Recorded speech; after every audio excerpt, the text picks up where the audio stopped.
Mes chers compatriotes, chers partenaires et amis du Mali, dans la nuit du lundi au mardi 11 décembre 2012, le Premier ministre, Cheikh Modibo Diarra, a annoncé sa démission ainsi que celle de son gouvernement. Cette démission m'a été formellement remise par écrit et j'en ai pris acte, en même temps que je l'ai accepté. Je voudrais saluer ici Cheikh Modibo Diarra pour les services rendus à la nation, pour ses qualités d'homme, ainsi que pour notre collaboration. En ce qui me concerne, j'aurai tout entrepris pour éviter une crise ouverte au sommet entre le président et le Premier ministre. Parce que le seul objectif qui vaille, c'est le Mali. Et le seul sacrifice qui vaille, c'est le sacrifice consenti pour les intérêts supérieurs du Mali. Si la démission du gouvernement, à la suite de celle du Premier ministre, est une pratique orthodoxe en démocratie, je voudrais vous assurer sur la conscience aiguë que j'ai des urgences du pays et de vos attentes en raison des préoccupants enjeux de sécurité globale et de la nécessaire continuité dans la gestion des affaires publiques. Dans les 24 heures, le Mali connaîtra son nouveau Premier ministre et son gouvernement d'ici la fin de la semaine. Mes chers compatriotes, les événements que nous vivons impliquent forcément un nouveau report de la date des concertations nationales. Ces assises, dont nous ne pouvons pas faire l'économie, ont pour but, vous le savez, de mettre en dialogue les forces vives de notre nation pour dégager une vision partagée et un consensus sur les voies et moyens de sortie de crise. J'ai personnellement veillé à ce que, dans leur préparation, ces assises restent dans le cadre de la Constitution. Et c'est pour permettre une approche plus inclusive et plus transparente que nous avions fait reporter leur tenue. Force est cependant de constater qu'en dépit de ces mesures, il n'a pas régné au sein des parties prenantes ni la sérénité, ni l'humilité, ni l'esprit constructif sans lesquels ces concertations nationales ne seraient que diviser davantage les acteurs de la vie nationale au lieu de les unir. Les organes dont la création a été proposée avaient pour but de drainer vers le même but toutes nos capacités et toutes nos volontés positives. Certains, dont la Commission nationale aux négociations, seront mis en place incessamment. Je mesure aussi l'urgence d'une feuille de route traduisant d'abord un consensus sur ce que nous devons faire immédiatement, avec qui, comment et quand, et donnant ainsi des gages à nos partenaires ainsi que plus de légitimité à leur accompagnement. Car, ne nous y trompons pas, le Mali n'est pas une île perdue aux confins des océans. Le Mali ne peut pas vivre seul. Nous sommes membres à part entière de la communauté des nations et tenus par là même à remplir nos contrats. Concernant la feuille de route, nous sommes déjà très avancés et l'attente de la communauté internationale trouvera une réponse à la mesure de l'urgence. Et pour prévenir de futurs désagréments, en ayant tiré toutes les leçons, j'ai décidé de mettre en place une équipe plus légère, mais plus inclusive, pour la tenue d'assises ayant les mêmes objectifs, mais sans la conflictualité que nous avons tous déplorée ces jours derniers.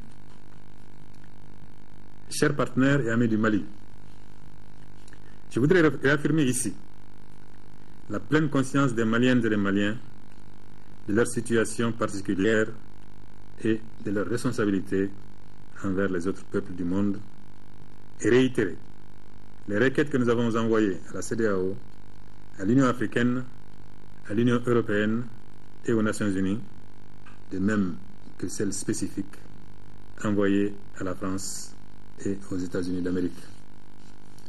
Nous souhaitons plus que jamais que le CONOPS, le concept d'opération stratégique, élaboré par la CEDEAO et adopté par l'Union africaine, permette au Conseil de sécurité de prendre rapidement une résolution autorisant le déploiement des forces africaines et amies du Mali.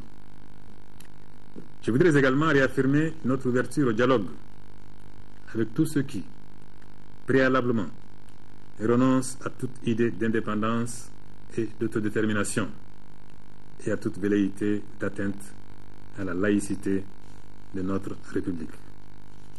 Mais chacun sait qu'il n'y a pas de dialogue possible avec le terrorisme, le crime organisé, les narcotrafiquants. C'est pourquoi le volet militaire pour la sortie de crise, parce qu'il est incontournable, doit être préparé avec autant de détermination et de célérité.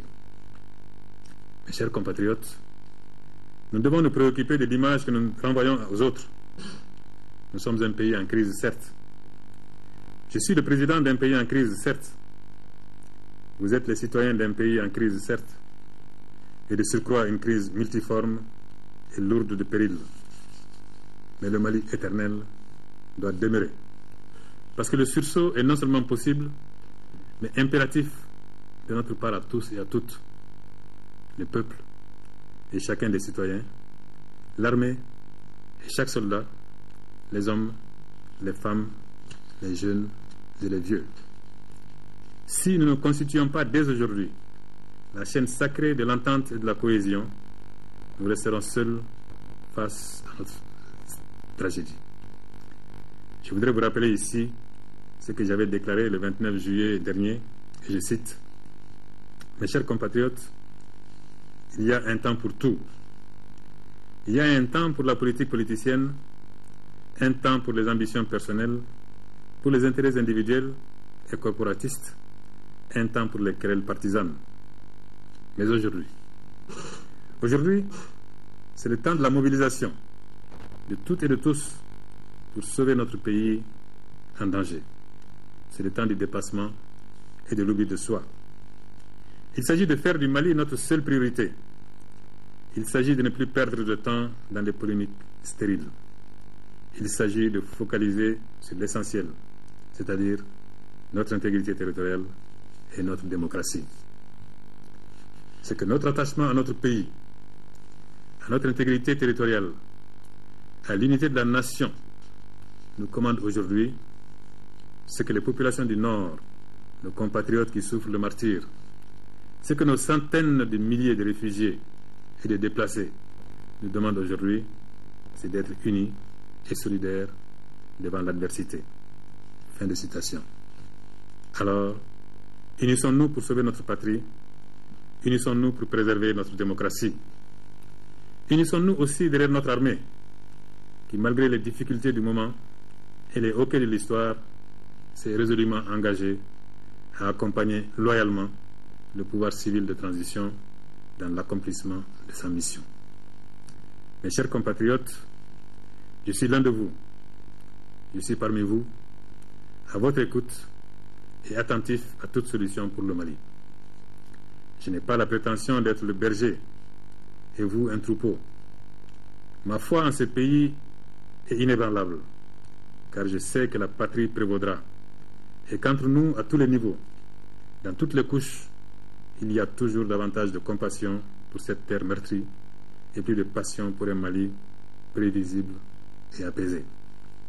Vive le Mali, un, indivisible et laïque, que le Tout-Puissant nous inspire et nous protège. Je vous remercie.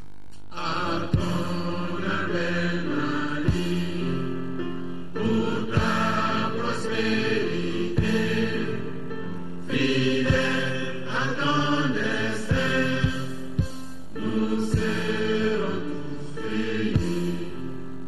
Un peu, un but, une foi, pour une Afrique unie. Si l'ennemi découvre son front, au-delà ou au-dehors, debout sur les remparts, nous sommes résolus de mourir pour l'Afrique et pour toi, Mali. Notre drapeau sera liberté pour l'Afrique et pour toi, Mali. Notre combat sera l'unité. Oh Mali d'aujourd'hui, oh Mali de demain, les champs fleuris d'espérance, les cœurs vibreux de confiance. L'instant, le président de la République par intérim. Ce message de félicitations du président de la République par intérim